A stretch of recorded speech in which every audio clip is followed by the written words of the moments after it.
उसके बाद दोस्तों आ जाएगी 16 अगस्त। 16 अगस्त को हम मनाएंगे जन्माष्टमी। यह पर्व हर साल भाद्रपद माह के कृष्ण पक्ष की अष्टमी तिथि को मनाया जाता है दोस्तों। तो यह 16 अगस्त को मनाई जाएगी। इस शुभ अवसर पर जगत के पालनहार भगवान श्री कृष्ण की भक्ति भाव से पूजा की जाती है। साथ ही अष्टमी का व्रत भी रखा जाता है। दोस्तों वीडियो में आगे बात करेंगे इसके शुभ मुहूर्त और कैसे करनी है पूजा की। उससे पहले बात कर लेते हैं कि 17 अगस्त को क्या है। 17 अगस्त को दोस्तों दही हांडी है। पर हर साल भाद्रपद माह के कृष्ण पक्ष की 9वीं तिथि को मनाया जाता है। जो वैष्णव जन होते हैं 16 अगस्त को भगवान कृष्ण का जन्म उत्सव मनाएंगे। यह पर्व है दही हांडी का महाराष्ट्र और गुजरात समेत देश के कई राज्यों में मनाया जाता है। 17 अगस्त को ही दोस्तों सिंह संक्रांति। इस दिन सूर्यदेव कर्क राशि से निकलकर सिंह राशि में गोचर करेंगे। संक्रांति तिथि पर गंगा स्नान किया जाता है। साथ ही सूर्यदेव की पूजा भी की जाती है। तो दोस्तों अब बात करते हैं जन्माष्टमी के शुभ मुहूर्त की। तो दोस्तों चलिए अब जानते हैं शुभ मुहूर्त। दोस्तों 2025 में भगवान श्री कृष्ण का 5252वां जन्मोत्सव मनाया जाएगा। इस साल जन्माष्टमी की तिथि को लेकर भ्रम की स्थिति बनी हुई है। पंचांग के अनुसार 15 अगस्त की रात 11:49 से अष्टमी तिथि शुरू हो रही है और इसका समापन 16 अगस्त को रात्रि 9:24 तक ही रहेगा। ऐसे में रोहिणी नक्षत्र का आरंभ 17 अगस्त को सुबह 4:38 पर होगा। इस साल अष्टमी तिथि और रोहिणी नक्षत्र का मिलन दोस्तों नहीं हो पा रहा है, जिस वजह से बहुत ही भ्रम की स्थिति बनी हुई है। लेकिन आपको बता दें 16 अगस्त को ही जन्माष्टमी मनाई जा रही है। जिस साल ऐसी स्थिति बनती है तब अष्टमी तिथि और रोहिणी नक्षत्र का मिलन नहीं हो रहा होता है, तब उदय तिथि के अनुसार जन्माष्टमी मनाई जाती है।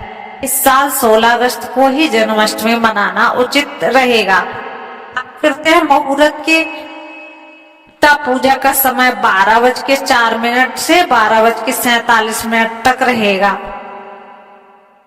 प्राकट को अवधि की बात करें तो 43 मिनट आपको मिल रहे हैं जो आप पूजा कर सकते हैं। पारण की बात करें तो 5:51 सुबह रखते हैं। मतलब 16 तारीख को हम दिन में व्रत रखेंगे। 17 तारीख को रात में हम 12:04 से 12:47 तक पूजा करेंगे और उसके बाद सुबह 17 अगस्त को हम 5:51 से मध्य रात्रि का जो क्षण है 12:25 से 17 अगस्त को 2:32 पे निकलेगा। तो इस दिन आप व्रत रखें। आधी रात भगवान कृष्ण का जन्मोत्सव मनाएं। रात्रि में 12 बजे श्री कृष्ण के जन्म के समय दुग्धाभिषेक भी करें। इस पावन दिन भगवान का विशेष अभिषेक और श्रृंगार अवश्य करें। लड्डू गोपाल को स्नान अभिषेक कराने के उपरांत नवीन वस्त्र धारण कराएं और माखन मिश्री और पंचामृत तुलसी दल का भोग लगाइए आप और पूजा कीजिए। तो दोस्तों सभी को हमारी तरफ से जन्माष्टमी की हार्दिक शुभकामनाएं, हार्दिक बधाइयां। तो मनाते रहिए जन्माष्टमी और कमेंट में भी जय श्री कृष्णा लिखना ना भूलें। धन्यवाद। दोस्तों आज हम बात करने वाले जन्माष्टमी की। जन्माष्टमी पर कौन कौन से ऐसे काम हैं जो नहीं करने चाहिए और इसके बाद हम आपको बताएंगे जन्माष्टमी का शुभ मुहूर्त और तिथि।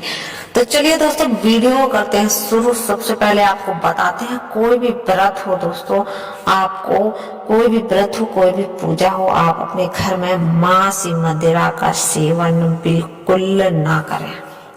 तामसिक भोजन ना बनाएं। नंबर 2 पर दोस्तों जन्माष्टमी के दिन देवी तुलसी है जो उनकी पूजा तो हमें अवश्य करनी चाहिए, लेकिन तुलसी का पत्ता उस दिन नहीं तोड़ना चाहिए, क्योंकि ऐसा करने से आपको कृष्ण जी नाराज हो सकते हैं। नंबर 3 पर है दोस्तों, जन्माष्टमी के दिन ज्यादा से ज्यादा नाम जप करें और नकारात्मक चीजों से दूर रहें। किसी से झगड़ा ना करें और ना ही किसी से गलत बोलें और ना ही किसी का अपमान करें। ऐसा करने से आपको पाप लग सकता है। नंबर 4 पर है दोस्तों, कृष्ण जी को समर्पित जन्माष्टमी के पावन दिन काले रंग के कपड़े बिल्कुल ना पहने। ऐसा करने से आप कहीं ना कहीं काले रंग की कोई भी चीज वस्तु जो है धारण ना करें। दोस्तों, स्नान आदि कार्य करने के बाद ही कृष्ण जी की पूजा करनी चाहिए, एकदम स्वच्छ मन और स्वच्छ तन के साथ। जन्माष्टमी के दिन बाहर से लाई हुई मिठाई की जगह दोस्तों आपको अपने घर में ही मिठाई बनानी चाहिए, शुद्ध पकवान, जिससे भगवान कृष्ण का भोग लगाने वाले हैं आप। भोग लगाने से पहले उसे चखें बिल्कुल नहीं और ना ही उसका अपमान करें। भोग बनाते समय दोस्तों नकारात्मक चीजों के बारे में ना सोचें, कहीं ना कहीं मौन रहें, शांत रहें और भजन आप कर सकते हैं। बासी चीजों का कभी भी कृष्ण जी को भोग नहीं लगाना चाहिए। ताजे पकवान बनाएं और तभी भोग लगाएं। कान्हा जी का भोग तुलसी के पत्तों के बिना बिल्कुल अधूरा है, इसलिए उन्हें तुलसी दल जरूर अर्पित करें, लेकिन उस दिन ना तोड़ें। मान्यता है कि कृष्ण जी को गायों से अति प्रेम है, इसलिए जन्माष्टमी के दिन भूल कर भी गाय है जो गायों का अपमान ना करें, उन्हें प्रताड़ना मत दें, भगाए ना, जिससे कि उन्हें दिक्कत हो, अन्यथा आपको कृष्ण जी के क्रोध का सामना करना पड़ सकता है। भगवान गणेश और देवी दुर्गा को जो है जामुन का भोग लगाना चाहिए, लेकिन कृष्ण जी को भूल कर भी जामुन का भोग नहीं लगाना चाहिए, इससे आपको पाप लग सकता है। इसके अलावा कृष्ण जी को गाजर, लाल मसूर की दाल और समुद्री सब्जियों का भी भोग नहीं लगाना चाहिए, इससे भी वो नाराज हो सकते हैं। जन्माष्टमी के दिन बाल नहीं धोने चाहिए और ना ही कृष्ण जी की पूजा बिना सिर ढक कर करनी चाहिए, इससे आप कृष्ण जी का क्रोध का सामना करना पड़ सकता है। तो दोस्तों ये थे कुछ पॉइंट जो आपको बिल्कुल भी नहीं करने चाहिए। ये काम हमेशा पूजा के समय वस्त्र जो है पीले लाल पहने तो ही बेहतर है। तो दोस्तों अब बताते हैं इसका शुभ मुहूर्त और तिथि। करते हुए श्री कृष्ण भक्त भगवान का मंगल गान करते हुए जन्माष्टमी का व्रत रखते हैं। दोस्तों अब बात करते हैं जन्माष्टमी व्रत का विधि विधान। तो जन्माष्टमी का व्रत नियम है कि भाद्रपद अष्टमी तिथि जिस रात को लगती है उस दिन सुबह स्नान ध्यान करके भगवान श्री कृष्ण की पूजा करते हैं और इसके बाद व्रत का संकल्प लेकर पूरे दिन निराहार व्रत करते हैं। कुछ खाना पीना नहीं है, बस व्रती खाना आप खा सकते हैं। बहुत सारे व्रती इस व्रत में जल तक ग्रहण भी नहीं करते हैं। आधी रात में यानी कि रात के 12 बजे जन्माष्टमी पूजन कर लिया जाता है, फिर व्रती फलाहार करते हैं। अगले दिन नवमी तिथि में फिर व्रत का पारण किया जाता है। जन्माष्टमी व्रत के लाभ की बात करें तो विष्णु पुराण और पद्म पुराण में बताया जाता है कि भगवान विष्णु के 8वें अवतार श्री कृष्ण के जन्म दिवस पर जो भक्त व्रत रखते हैं और भगवान श्री कृष्ण की पूजा अर्चना करते हैं, उनको भगवान आवागमन से मुक्त कर गौलोक में यानी कि अपने लोक में स्थान देते हैं। इसलिए श्रद्धालु भक्तों को चाहिए कि जन्माष्टमी की रात व्रत रखकर श्री कृष्ण भगवान की पूजा अर्चना करें, रात्रि जागरण करते हुए भजन कीर्तन करते हुए रात बिताएं। तो आइए जानते हैं श्री कृष्ण का करें ध्यान और जन्माष्टमी व्रत के बारे में जानते हैं संपूर्ण विधि विधान। तो दोस्तों अब बात करते हैं आरती कुंज बिहारी की हमें करनी चाहिए।